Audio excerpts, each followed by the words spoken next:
So, we're talking about parenting issues, like raising. Definitely not like raising chickens and all. So raising a chicken, raising cattle, you raise a lot of things. That in that is enough to provide shelter, nutrition, security, protection from illness. Then get them ready for the slaughter.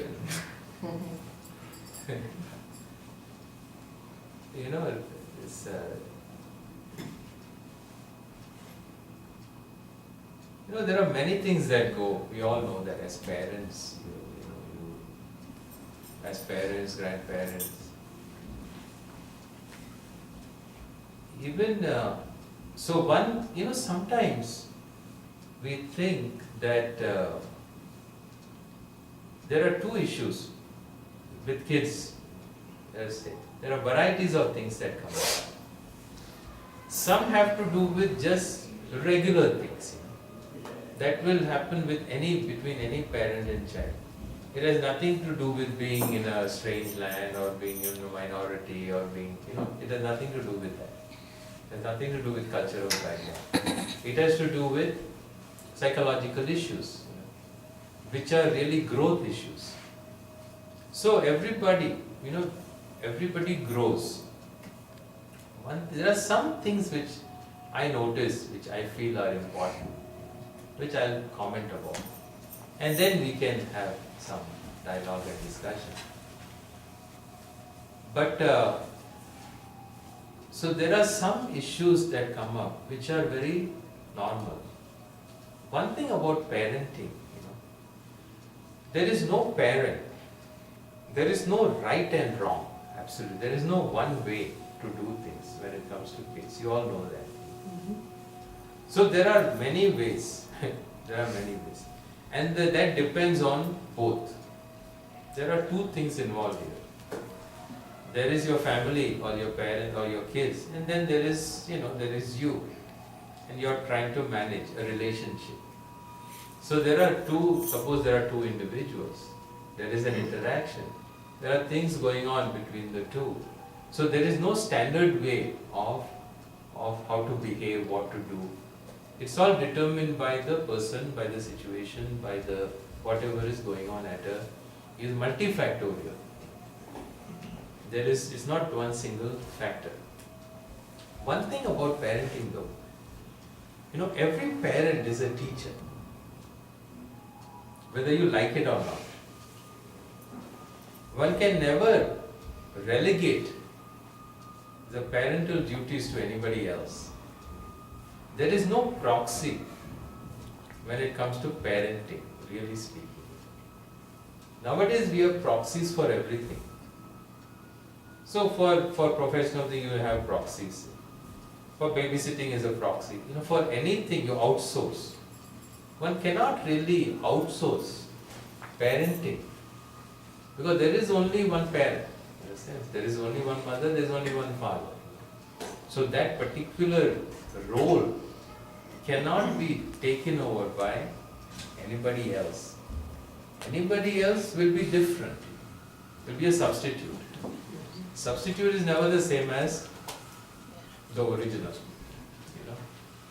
So that is one thing important to keep in mind. You cannot outsource certain roles, like a bhakta also. You cannot outsource prayer. Even though now we outsource online, you can outsource prayers. Everybody, that is all just collecting money. And you outsource, when they will do on your behalf, somebody can do. That is like I can pray for somebody else, which is okay, but it's not the same. It's not the same as my own prayer with my own relationship with the Lord.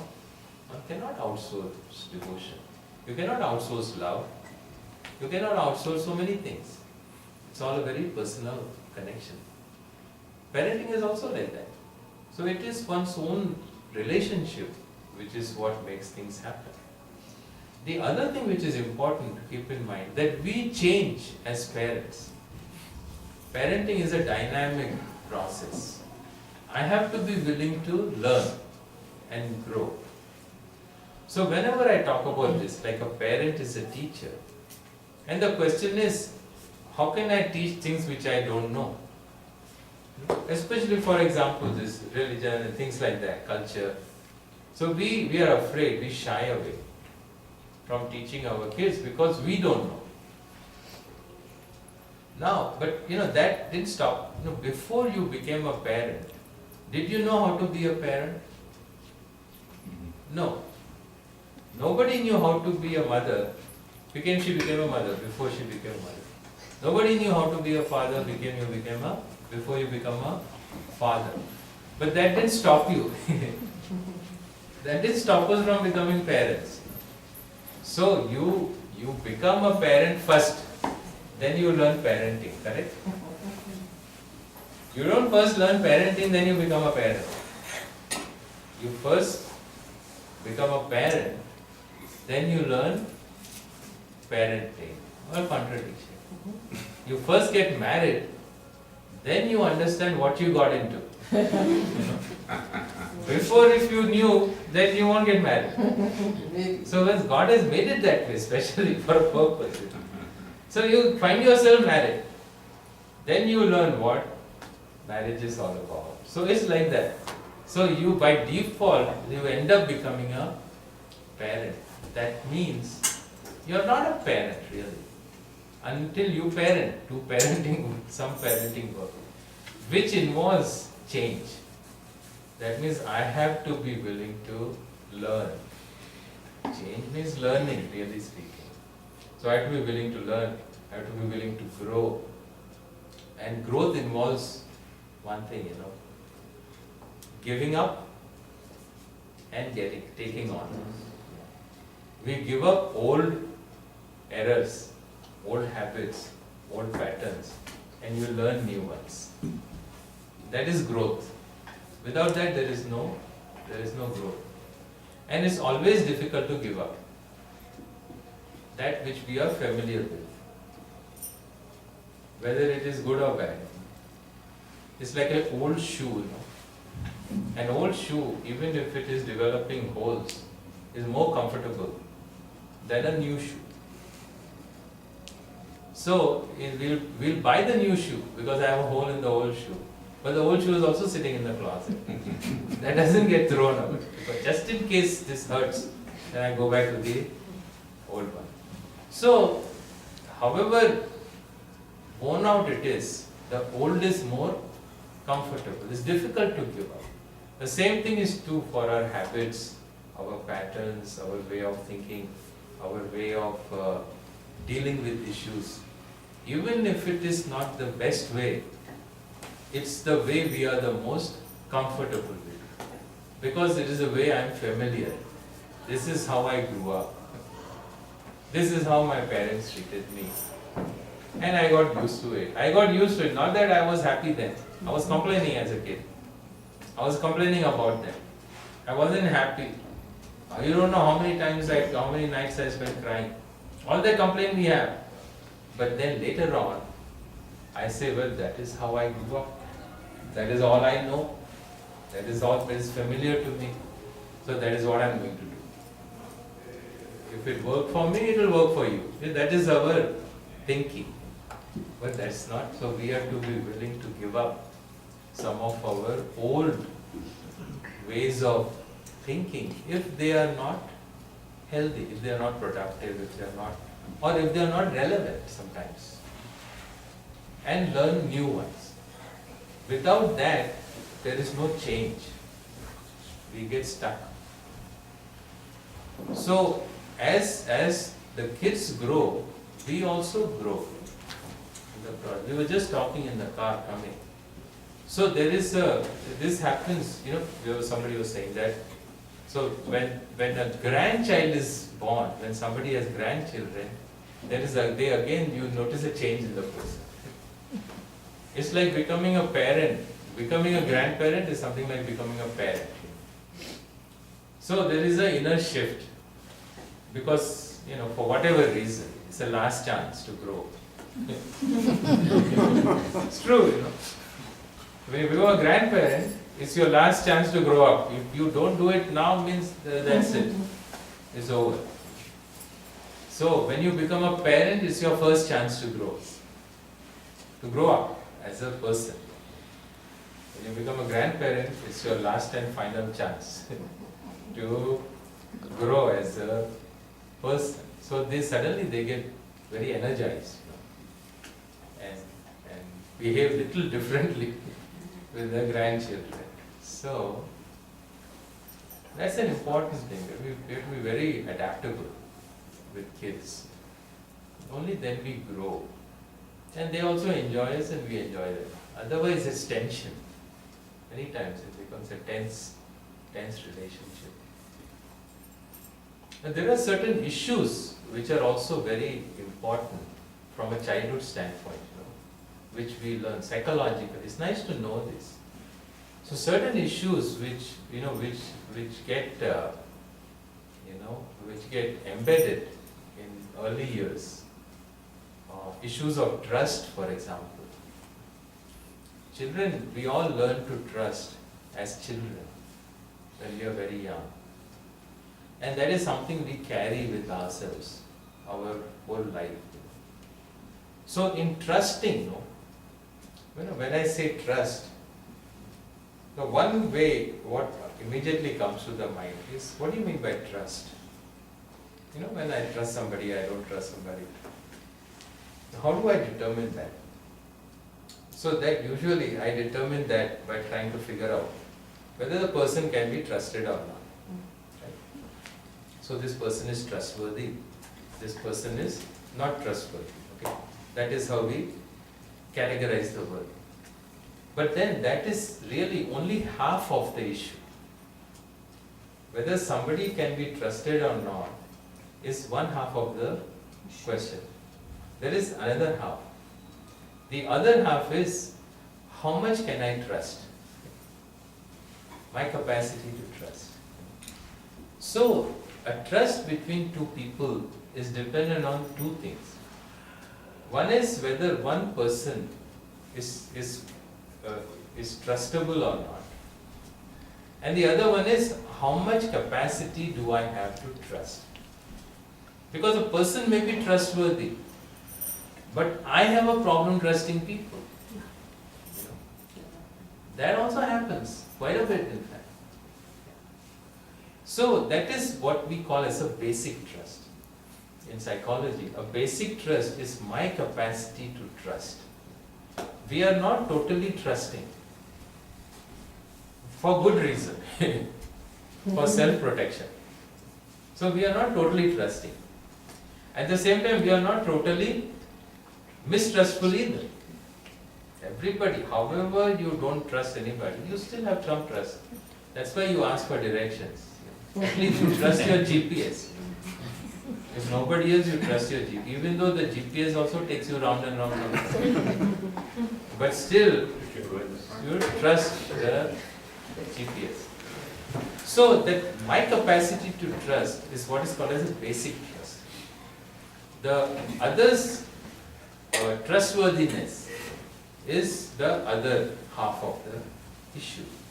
We need to keep that in mind, because otherwise we always blame the other person. Blame the other side. We don't consider the fact that, it is my problem. It's not really the person. The person may be okay. It is little bit easy to understand if I'm on the other end. So because sometimes you try, wondering, how come you don't trust me? What have I done? But then it just doesn't work. So that is an issue with trust. That basic trust is something that develops only in early childhood. That is what is called as a core issue, the core of one's personality. It's very difficult to change that once you become an adult. So we have to keep that in. That means when I am dealing with children, I have to be consistent and straightforward. I can't play games with them. We can't manipulate them. And we do manipulate them. We think that because they're children, we get away with it. So they can't catch on. But they catch on. They catch on very easily. If nothing else, they learn to manipulate. If I manipulate them, they learn how to manipulate. Because most of the time they are one step ahead of us. Okay? Because our mind is occupied with 100 other things. Whereas their mind is focused on you. So, they are a little bit ahead of us. So, there is no need to do that. One can be very straightforward with children. In fact, it helps them to be trusting. Because you are consistent. One of the most important things with kids is consistency. Consistency also gives security. Inconsistency makes a person very insecure. In order to grow, we need two things. We need to feel safe and we need to feel secure. Without these two, growth is very difficult. So for the children, you provide safety, with different ways. Because when they are with us, they feel safe. And then you provide a sense of security emotionally by being consistent. So that they know what to expect, how to relate, what to expect, how to respond. If I'm inconsistent, that is also so true as an adult. Even as an adult, in order to grow, we truly grow in a relationship. That is what relationships are about. When people get married, they get into a relationship. And that relationship is about growth. It's about growth. It's not about entertainment and companionship and not getting bored. That's not why are you getting married? No, otherwise it's so boring. No, it's not about boredom. Go to a movie if you're bored. That's why you get married. But then it's about growth. And to grow, however, I can't grow with a friend. This is for young people. Why should we get married? This is the answer. Teachers, the teenager class, you should know this. Why should I get married? How that argument is there. Because, it is about growth. Well, why can't I grow with my friend? Don't we grow with our friends? No. Because in order to grow, for me as a person to grow, I have to face myself. Correct?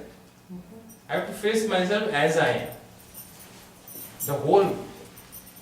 So in order to face myself, sometimes, I don't know myself. I can't look at myself. I need a mirror to know what I look like to the world. Right? To know what I look like to the world, I need a mirror so that I can fix myself up. So I have a mirror. So my ringtone. Oh. So then this person becomes my mirror. We all know that. I told you so. I told you so. That is mirror. But then it is a kind of a mirror where, when I reveal myself to a person, anybody, including a friend, I never reveal myself fully who I am. We always reveal that part of ourselves that we think is going to be acceptable to the person. Whether it's a parent, whether it's a friend, it's a neighbor, it's an employer, whatever. Whichever part of us is going to be acceptable to that person is what I reveal. Because I want to be accepted. I don't reveal my whole self. The only person, because I may not be accepted by the person. I may be rejected. The person may walk away. They don't like the way I talk. The only person who accepts me as I am is the person who ends up getting married to me. Let's put it that way. Because they have no choice. Right? That is the definition of commitment. That's what That is what commitment is all about. So you first accept the person who you don't know. Then you put up with the person who you don't know. Then you live with the person who you don't know. And you grow with the person who you don't know. You never know, I tell you. After 40 years also you ask your grandparents, they will say, she doesn't understand. You don't understand. Nobody understands anybody. But still you are with the person. You understand or not, you are there. So that gives security. So in that security, I can reveal myself. I can be myself. Reveal myself means I can be myself. Only when I can be myself, I can grow. Because I can change. Otherwise, I can't grow. So that marriage gives the security, and it gives safety also. I feel safe and I feel secure. So I can grow as a person. For a child also, parents give safety, parents give security. When the child feels safe and secure, then it is free to grow. Otherwise, you are not free to grow inside. That's a very also important core issue. Then self-esteem. Self-esteem also, these are some of the things which from a child's standpoint, even from an adult standpoint is important, but these things become the issues during childhood that stay with us always. Self-esteem is another thing. What is self-esteem? Self-esteem. What is self-esteem? Confidence in oneself? Confidence In oneself? No, not quite confident. One has to have confidence in oneself. But what is the meaning of self-esteem? You see your own Self-worth. value. Esteem, esteem means to estimate. Correct? You estimate. Go get an estimate. How much is this worth? Right? Self-esteem is how I estimate my own worth. It's a very big thing. It's a very big thing. It's called self-esteem. Self-esteem is generally dependent on, which is what is called as a reflected appraisal. If I want an appraisal of this, where do I go? Where do I go? You go somewhere. To the jeweler, go to the pawn shop. Where somewhere you go. Not a pawn shop, you go to the jeweler. You get an estimate. I want self-esteem, self-estimate. Where do I go? Where do I normally go? Ask your wife. You're right. Don't ask your wife. So, you got my point, right? So generally what we do is, what does this one think of me? What does that one think of me? What does the world think of me? How do I come across? How do I look? How do I present myself? This is all our self-esteem is based on a reflected appraisal of oneself, not an appraisal of oneself. An appraisal of oneself as seen by in somebody's eyes. Do you think is ever going to be right? Never. It's never going to be right. So I came across this one story. It's a very interesting story. So these two firemen, there were two firemen. So they go into the woods. One evening, they are friends, so one weekend, day off, they go for a hike into the woods. So while they are there, suddenly they see a fire. One of those bush fires. So they immediately, so they run down, they know what to do. So they put it out.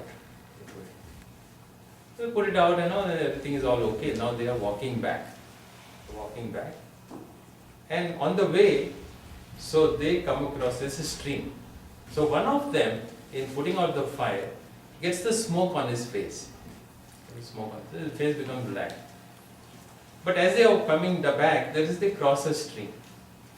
So this person sees the water and then takes some water and puts it on his face, and then they continue to walk, and then they reach the road. The road, there is a diner there. They go there. They have a cup of coffee. In the coffee, there's a mirror. In the mirror, they look. When they look in the mirror, one person's face had become black from the soot. He was on the wrong side of the fire. The other person's face was clear, So when they go back and look in the mirror, so this person whose face was had all the soot, then he had washed even after all the washing, is still full of black, And the person whose face is clean. So now what happened? What happened here? Something happened, something strange happened. Something strange happened. So then you think of what strange happened. How come this fellow didn't clean the face properly or what? What happened was, what happened? Why that happened? Why did that happen? Did he smudge his face? He just spread it around instead of He just washing spread it out? around. No, he did a very thorough job of the washing. That wasn't the problem. The problem was that when they put out the fire and they were walking, so this one friend saw the other's face and he saw it was all black. And so he thought that, this fire, our face became black. So he thought his face had become black. The other person who was seeing this friend, B, was looking at E, he didn't see his face black. So he didn't think anything that was wrong with his face. Okay? Got it? When they crossed the stream, the one whose face was clean, who had thought his face was black, washed his face. The other fellow, who did not think his face was black, he did not wash his face, even though his face was black. That's a trick question. So, Reflective. they come back, no change. That is what is meant by reflected appraisal. That you judge how you look based on what you see with the other's eyes. What you see in the other is what you think you are. That is a very good example of what is a reflected appraisal. We cannot live like this because we will always be a wrong value. We will wrongly evaluate ourselves. Imagine now how this develops in a child. They go to school, there's other people, there are other friends around them, they say all kinds of things, so they are different, they are this, they are whatnot, all kinds of stuff. One has to teach them to judge themselves based on who they are. For that it is something we need to do also. We need to learn to look at ourselves that way. Only then, with somebody, how do we dress up our kids? How do we do things? All dependent on, we can't be trendy, Can't be fashionable. It's always fashionable to be trendy. You should learn to be fashionable but be non-trendy, to make that as a fashion. Whatever. But that is one other important thing as a parent to be aware of. And then if there is one important key element in raising children or in relating to each other is communication. If nothing else, the communication always has to be open. It's there. And communication, when there is no communication or where there is improper communication, so it is something that we cause, really. we always say, you're not communicating properly.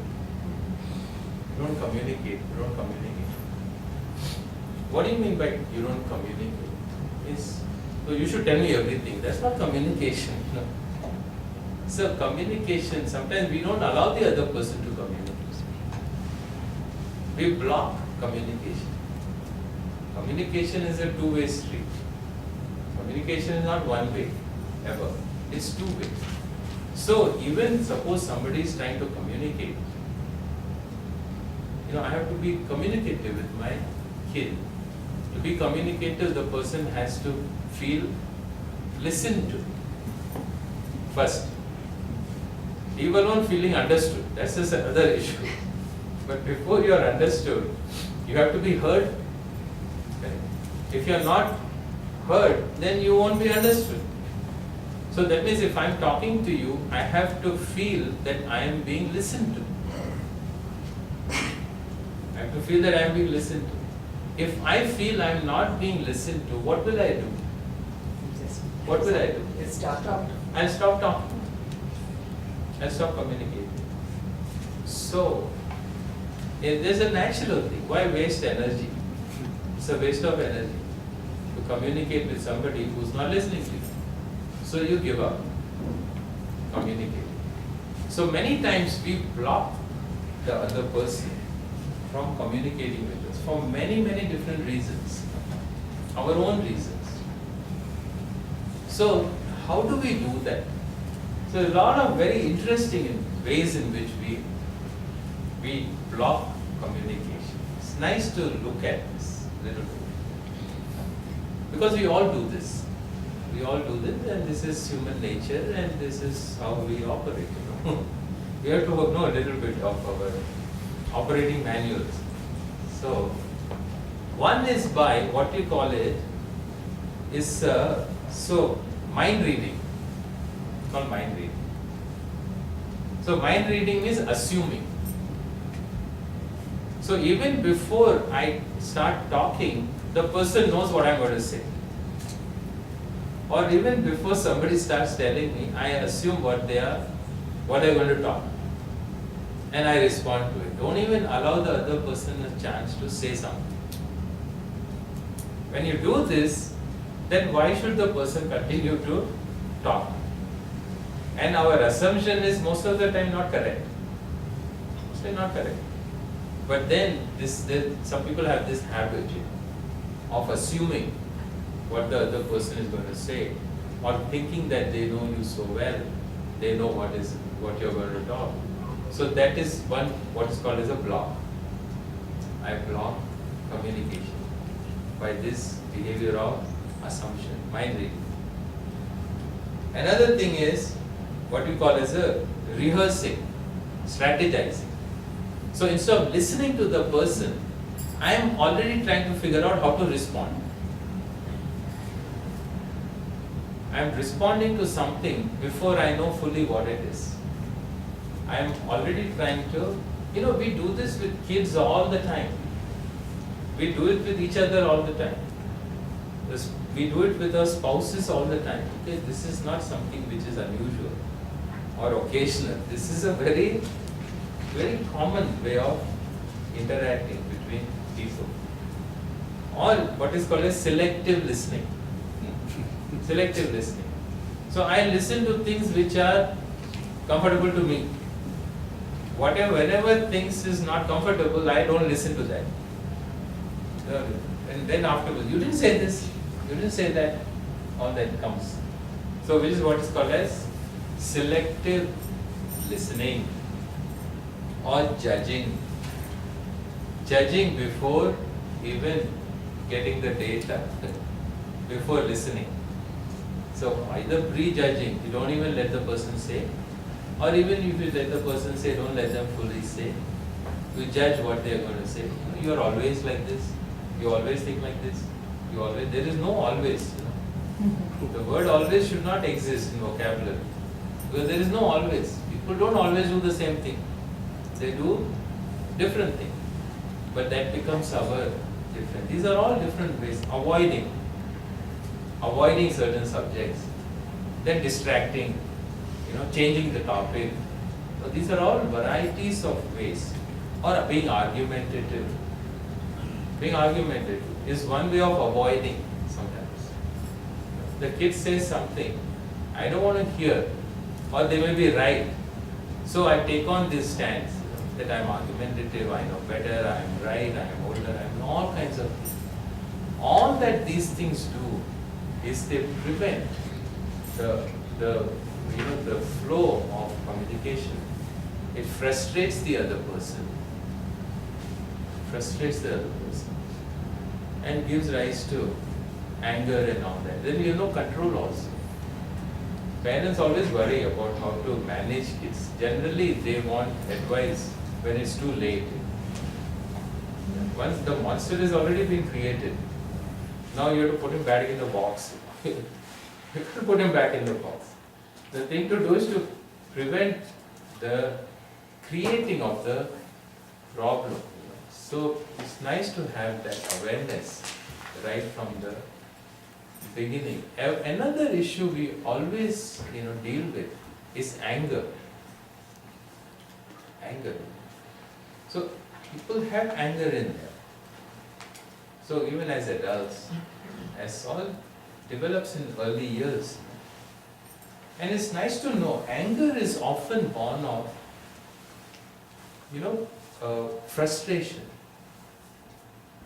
There are people, when we want things to happen. As a child, you notice very young children, they want something. When you want something, then you either get it or you don't get it. Okay. Or you get it immediately or you get it later. So if I want something and to get it is called gratification. So gratification, generally we want immediate gratification. That's it. What's the point of wanting something if you don't get it right away? Correct? So I say, I want a car. Okay, good. When do you want it? After 10 years you give me. Nobody says like that. When I want something, I want it. That's why I want it. So when you want something, you want immediate gratification. If I want to eat sweet, you can't say wait till your birthday. I want to eat sweet now. I want to eat sweet. So gratification, expectation is always immediate. But this is what you see in young children. But then sometimes you have to wait, unfortunately. Sometimes things don't happen right away. There's a time, prayatnam, kalam, right? And daiva. So kalam, so that you have to learn, that is a learned behavior. So for immediate gratification, the other term is delayed gratification. So delayed gratification is a learned behavior. Sometimes when we raise children, little kids, so we tend to immediately gratify them. Yeah. You know why? Oh, he's a little boy. He's Krishna. Really given. So he has a tantrum. You don't let him have a tantrum. So it's all overprotective. It doesn't work. Because if the person doesn't learn how to delay gratification, he doesn't tolerate. He gets frustrated. Right? When something doesn't happen that we want immediately, what happens to us? We get frustrated. It's called frustration tolerance. There's a tolerance level of how much frustration you can tolerate. The real test for your frustration tolerance level, you can see, as adults we hide it. You can see it in childhood, right? So in children you can see how much frustration tolerance they have. You can test it out. You want something, just hold it back.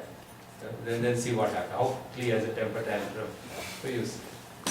Another time when you can tell is when the fellow retires, when you get old.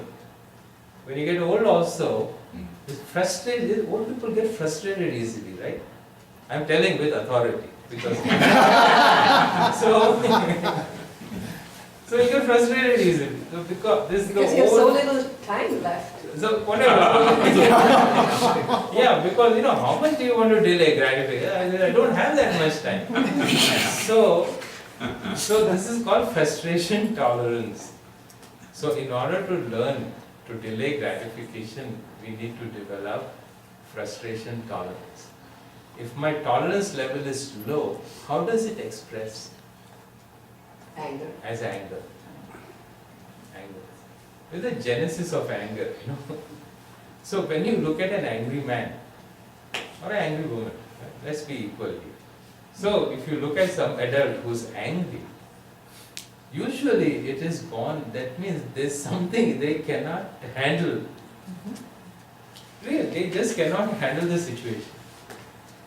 When we become a little more mature in life, get a little older, and learn to tolerate things better, we are not as angry. Things which made us angry before don't make us angry, at least not in the same way. If the frequency doesn't go down, at least the intensity goes down. So this anger is often related to this frustration tolerance, which is related to delayed gratification. And these are all things to be aware of with kids. We cannot just let kids not learn that.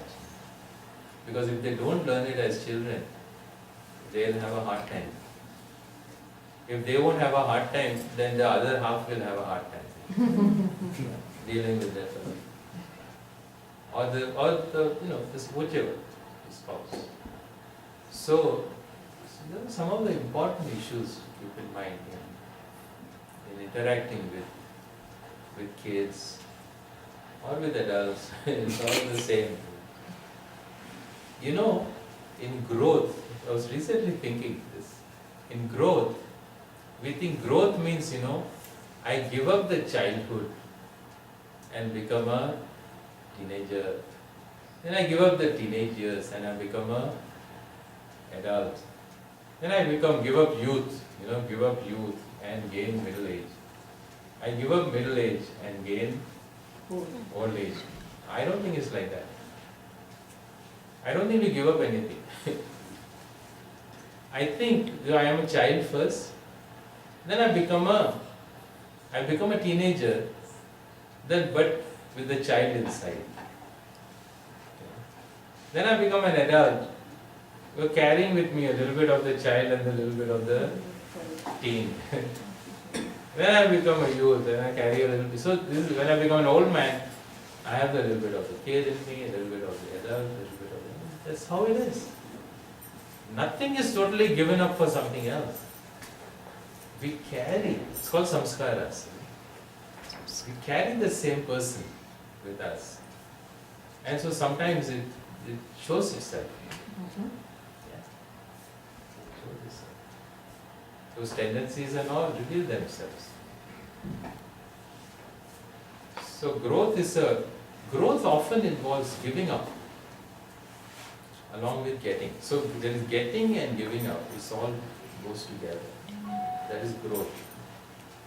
So as we grow, they grow. As they grow, we grow. It's an ongoing process. If I'm open to that, then I don't have to behave like I know everything. You just enjoy the growth process. Nobody knows everything.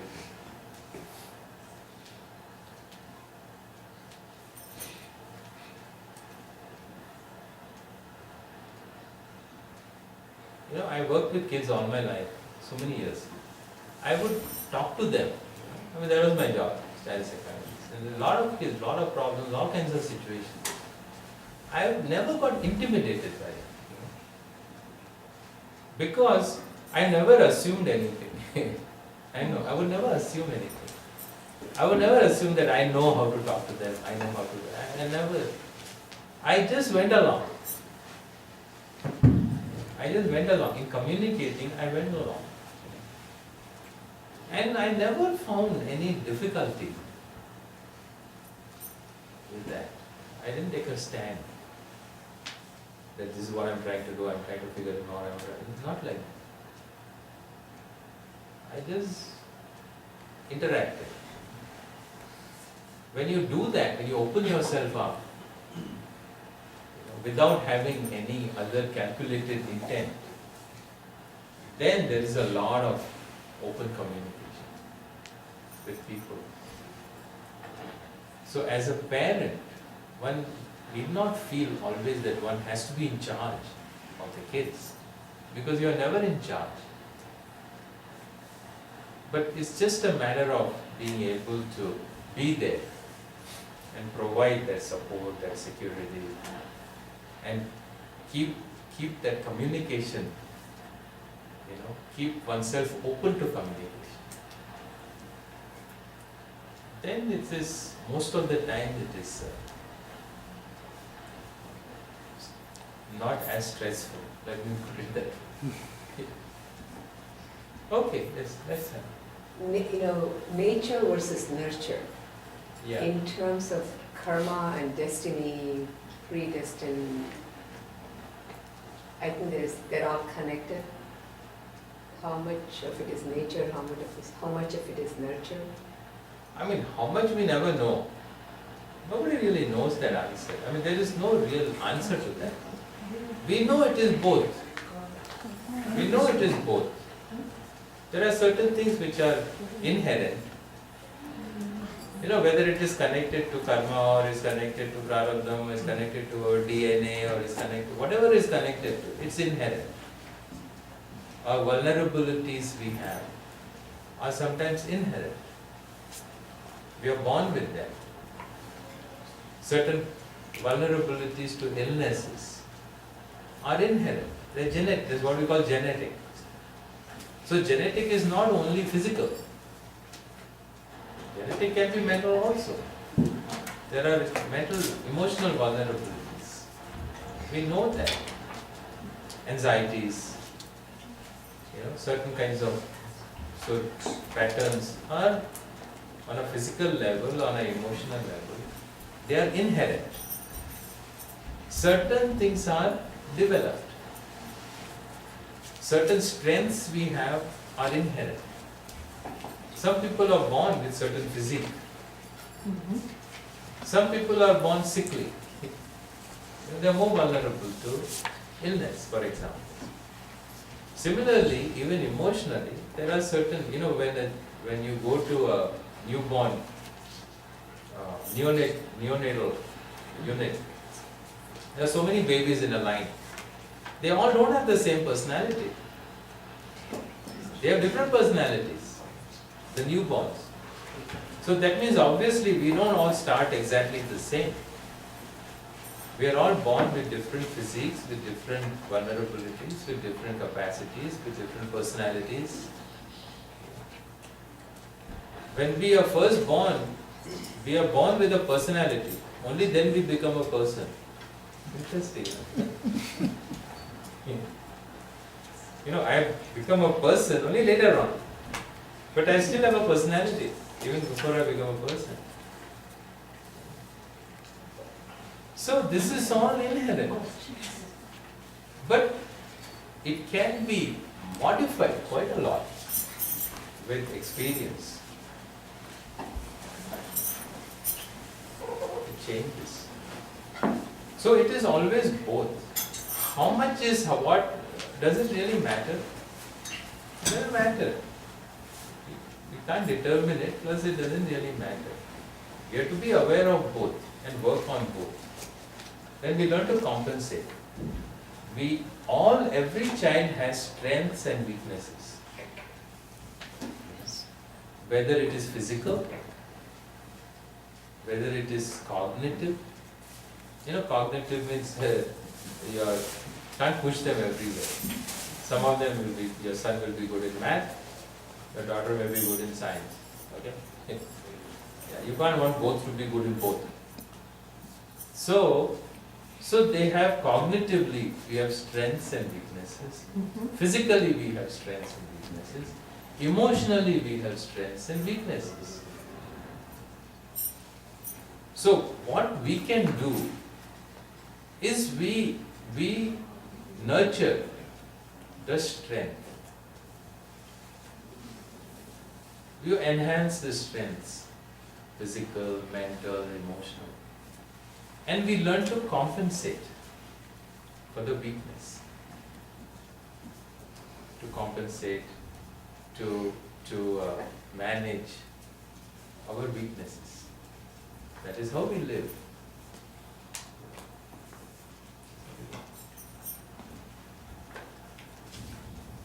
Some questions?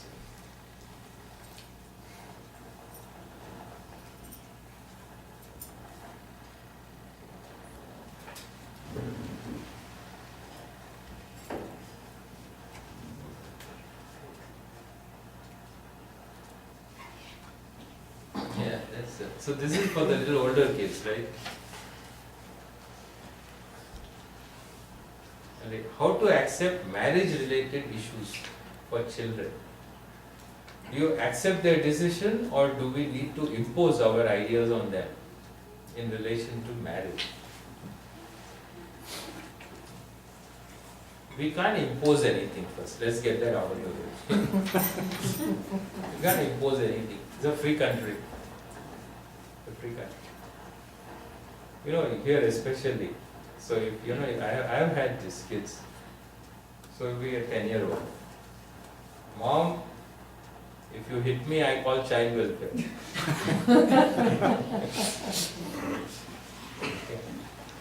Can't hit me. So this is the country we live in.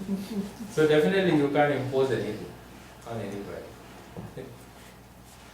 So the question is, you know, so marriage related. Why did we get married the way we got married? Really? That's the way it was. That's the way it was. That's the way it was during the That's the way it was, but why did we do it? When we got married, whichever century it was in. So, did we get married did everybody get married like that? A lot. No. I mean, Most people, yeah. not everybody. Some people didn't marry at all. Some people didn't marry, some people chose out who they want to marry, others chose for them who they should marry. Some people did it out of marriage, some people didn't know how to find anybody, so they got married. Whatever, for different reasons. We got married.